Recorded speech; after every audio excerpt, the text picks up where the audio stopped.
Oke semuanya, balik lagi bersama gua di channel Ramex Official. Oke, hari ini gua mau bikin video tentang edukasi berbeda dengan video gua sebelumnya. Hari ini gua bakal memberikan sedikit informasi penting tapi bermanfaat buat kita semua. Oke, yaitu gua bakal memberikan sedikit informasi bagaimana prosedurnya ekspor di Indonesia dan bagaimana prosedurnya impor di Indonesia.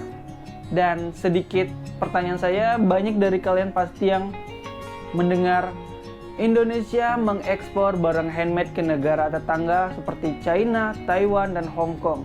Seperti ya itulah banyaklah. Sini. Oke. Yang kedua itulah impor. Impor banyak banget kalian dengar Indonesia mengimpor sapi gelondongan. Bener gak sih? Enggak. Bercanda itu mah. Indonesia mengimpor sapi untuk kebutuhan di Indonesia karena di Indonesia tidak berkecukupan untuk protein yang harus kita penuhi. Maka dari itu Indonesia mengimpor sapi ke Indonesia. Maka dari itu guys, kita harus mengetahui bagaimana caranya ekspor dan impor di Indonesia. Oke, sebelum masuk pembahasan, gue bakal nyapa-nyapa subscriber gue dulu karena gue udah lama banget nggak membuat video. Katanya sih dari teman-teman subscriber gue itu tampil beda dong, seperti itu, jangan monoton buat motoran terus. Oke, kita bakal memasuki pembahasan yaitu ekspor dan impor. Sebelum masuk pembahasan, kalian harus mengetahui itu kepabeanan, karena kepabeanan itu adalah mencakup untuk ekspor dan impor. Nah, kepabeanan itu adalah pengawasan lalu lintas barang dan pemungutan bea masuk dan bea keluar. Jadi saya ulangi, kepabeanan itu adalah pengawasan atas lalu lintas barang dan pemungutan bea masuk dan bea keluar di Indonesia. Jadi di sini saya jelaskan lagi. Jadi pemungutan bea masuk. Nah, pemungutan bea masuk itu adalah pemungutan untuk prosedur impor ke Indonesia, dan di situ juga saya jelaskan adalah pemungutan bea keluar. Jadi pemungutan bea keluar itu adalah pemungutan biaya ekspor ke luar negeri. Seperti itu. Nah, kita masuk pembahasan yaitu ekspor. Gimana sih prosedur ekspor di Indonesia? Jadi seperti kita ketahui, jadi ekspor itu adalah pengeluaran barang dari dalam keluar Indonesia. Jadi saya ulangi, ekspor itu adalah sebuah pengeluaran barang yang dilakukan dari dalam keluar negeri. Jadi misalnya contohnya nih, saya kembalikan contoh kayak apa ya? Misalnya nih gue tuh punya handmade-nya itu sangat bagus dan sangat berguna buat kita semua.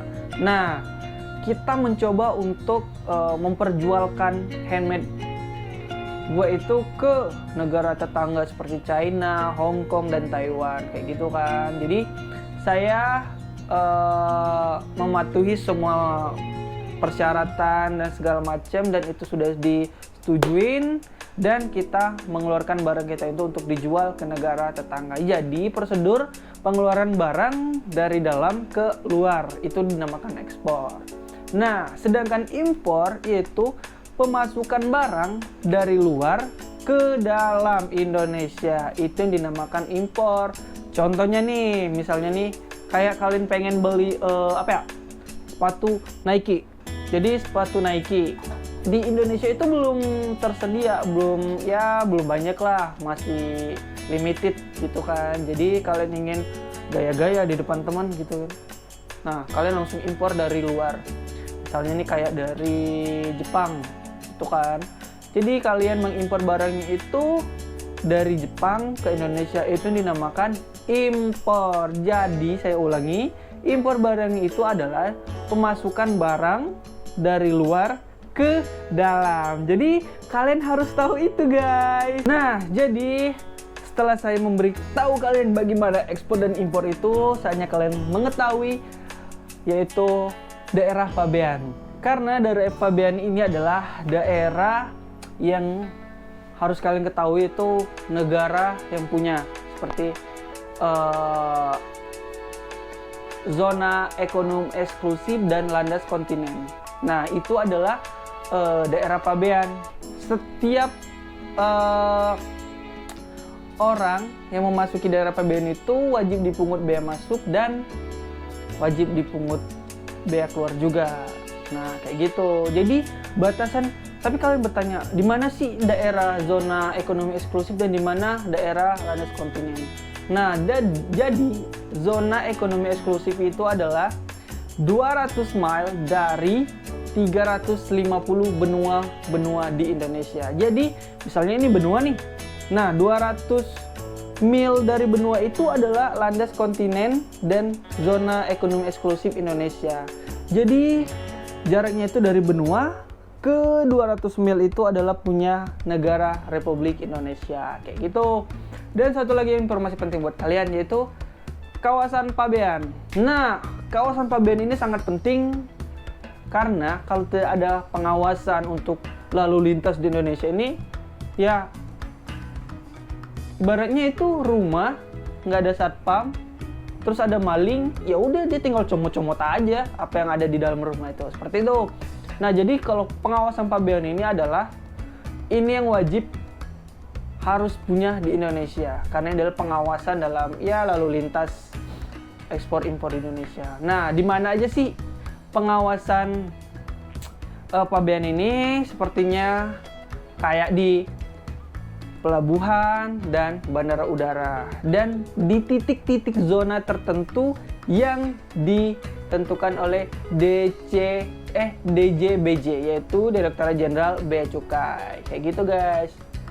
Nah, jadi itulah informasi yang saya berikan untuk saat ini dan semoga bermanfaat buat kalian.